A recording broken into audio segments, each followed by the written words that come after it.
हिमाचल प्रदेश की गोद में बसी स्पीति वैली जो कि अपने नैसर्गिक सौंदर्य और अपूर्ण शांति के लिए जानी जाती है, मगर यहाँ पर एक जगह ऐसी है जो कि आपको मैस्मराइज कर देगी। क्या आपने कभी हिमालय के अजंता के बारे में सुना है? तो चलो मैं आप लोगों को हिमालय के अजंता दिखाता हूँ, जिसे कहा जाता है ताबो मोनेस्ट्री। नमस्ते दोस्तों, welcome back to Gaurav Soni blogs. हम लोग हैं अभी स्पीति वैली के एक खूबसूरत मगर बेहद पुराने गांव ताबो में। काजा शहर से लगभग 40 किलोमीटर पहले ताबो पड़ता है और इसे अपनी शांति और नैसर्गिक सौंदर्य के लिए जाना जाता है। मगर यहाँ पे मौजूद है एक ऐसी मोनेस्ट्री जिसे हिंदुस्तान की सबसे पुरानी बुद्धिस्ट मोनेस्ट्री में से एक गिना जाता है। 996 ईस्वी में बनाई गई ताबो मोनेस्ट्री, जिसे हिमालय की अजंता एवं अलोरा भी कहा जाता है। दोस्तों, ये है खूबसूरत ताबो मोनेस्ट्री। ये मेन गेट है ताबो मोनेस्ट्री का, और जरा यहाँ का नज़ारा देखिए आप। चारों तरफ ऊंचे ऊंचे पहाड़ हैं और उनके बीच में ये छोटा सा ताबो शहर, या यूं कहें ताबो विलेज, और यहीं पे है ताबो मोनेस्ट्री।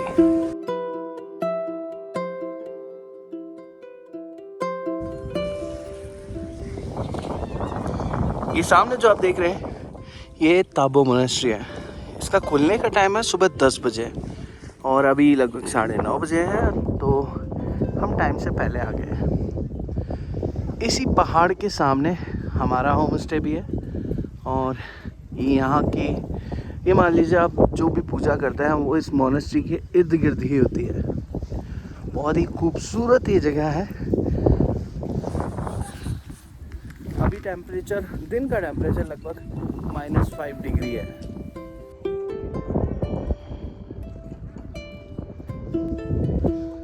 सामने जो आप हिस्सा देख रहे हो, मोनेस्ट्री नई बनी है, और इसी के साथ में ये देखोगे आप, ये पुरानी मोनेस्ट्री है जो कि 1994 में बनी थी।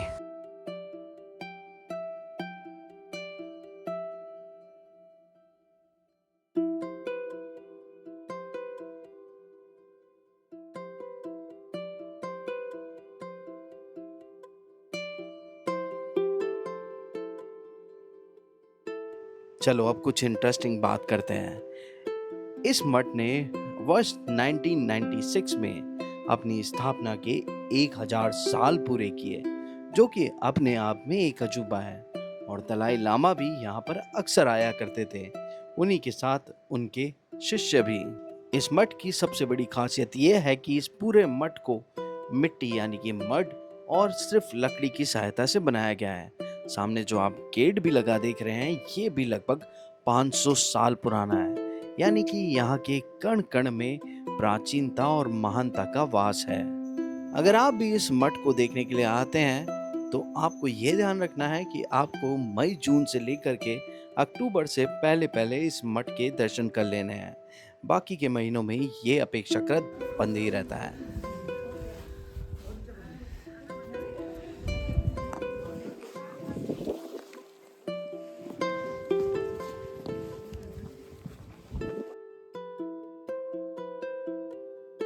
अभी हम मठ के बैक साइड में हैं और यहाँ से मैं आप लोगों को कुछ झलक दिखाऊंगा।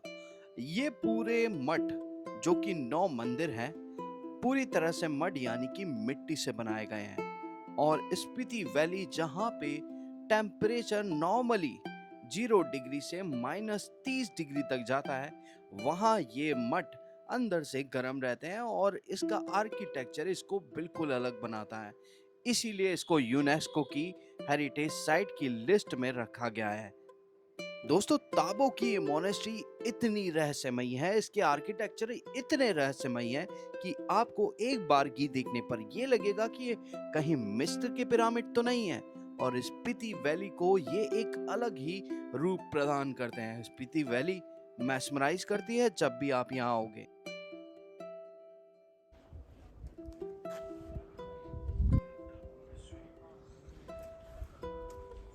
ये साधारण सी मिट्टी के बने दिखाई देने वाले मठ कई कठोर मौसम और भूकंपों को झेल चुके हैं। इसके बावजूद भी ये आज भी शान से स्पीति वैली में खड़े हुए हैं। इसी प्राचीनता और कलाकृतियों के कारण इसे हिमालय की अजंता और अलोरा की संज्ञा भी दी गई है। दोस्तों, आपने नक्काशी बहुत तरह की देखी होगी, नक्काशी के इतने प्रकार देखे होंगे, मगर आज जो नक्काशी दिखा रहे हैं पत्थरों पे नक्काशी, और वो भी एक ऐसी रिमोट लोकेशन पे जहाँ पे बहुत ही कम लोग आते होंगे। जस्ट लुक एट दिस, ये पत्थरों पे एनग्रेविंग की गई है और हर पत्थर के ऊपर आपको अलग अलग एनग्रेविंग दिखेगी, मंत्र लिखे हुए दिखाई देंगे। इन पत्थरों को मामूली समझने की भूल नहीं कीजिएगा। इन पत्थरों को मानी स्टोन्स कहा जाता है। ये पत्थर खास तौर पर बौद्ध मंत्रों से भरे होते हैं, जैसे ओम मनी पद्मे हुम, जो बौद्ध धर्म का सबसे पवित्र मंत्र माना जाता है। हर एक पत्थर पर की गई ये नक्काशी सिर्फ कला नहीं, बल्कि एक प्रार्थना और एक आस्था का प्रतीक है। इन्हें रास्तों, मठ के आसपास और पहाड़ी इलाकों में रखा जाता था। ये बुरी शक्तियों से बचाव का प्रतीक है और मान्यता है कि इन्हें छूने से पॉजिटिव एनर्जी की प्राप्ति होती है।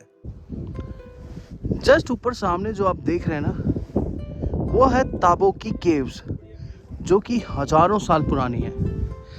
अब ये नेचुरल बनी है, इंसानों ने इसे बनाया है या कैसे, ये हम नहीं जानते, मगर ये यहाँ का एक वंडर है। ताबो की इन रहस्यमयी गुफाओं के अंदर ना तो बिजली है, ना कोई शोर, बस गहरी खामोशी और खुद से मिलने का एहसास। यहाँ आकर आपको सच में समझ आता है कि स्पिरिचुअलिटी क्या होती है। यहाँ पहुँचने के लिए थोड़ी चढ़ाई करनी पड़ती है। स्लिपरी रास्तों पर ध्यान रखें, अकेले अंदर ज्यादा गहराई में ना जाएं। मठ के इतिहास के बारे में बात करें तो ये कहा जाता है कि ईसा पूर्व से 996 में रिनचेन जांगपो ने इस मठ की स्थापना करी और उसके बाद हजारों सालों तक उनके अनुयायियों ने इस मठ का संरक्षण किया। जैसा कि मैंने पहले बताया कि 1996 में इस मठ ने 1000 साल पूरे किए हैं और अब जो भी लोग यहाँ पे विंटर स्पीति के लिए या समर स्पीति के लिए आते हैं, वो इस मठ के जरूर दर्शन करते हैं। ताबो अगर आप आ रहे हो तो यहाँ की ये मोनेस्ट्री देखनी जरूर बनती है, क्योंकि वाकई में बहुत सुंदर है। ये पूरी तरह से मिट्टी से बनाई गई है। ये मड हाउसेस हैं जहाँ पे बिल्कुल भी ठंड नहीं लगती है, और जब आप विंटर्स में आओगे तो इस तरह स्नो से कवर्ड मिलेगी आपको।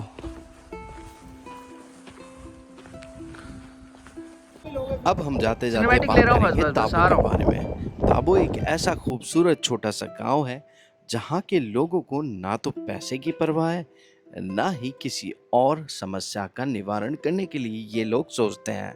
हम जैसे शहरी लोग यहाँ पे आकर के इस वातावरण का लुत्फ तो उठाते हैं, मगर कुछ एक लोग ही ऐसे हैं जो यहाँ पे आकर के मन की शांति को ढूंढते हैं। अगर आप भी स्पीति वैली में आ रहे हो तो यहाँ आकर के ताबो में जरूर रुकें, और एक नाइट तो आपको बहुत कम पड़ेगी, क्योंकि चांद तारे आपको रात को यहाँ पर ऐसे दिखाई देंगे मानो कि आप अपने पड़ोसियों को देख रहे हो।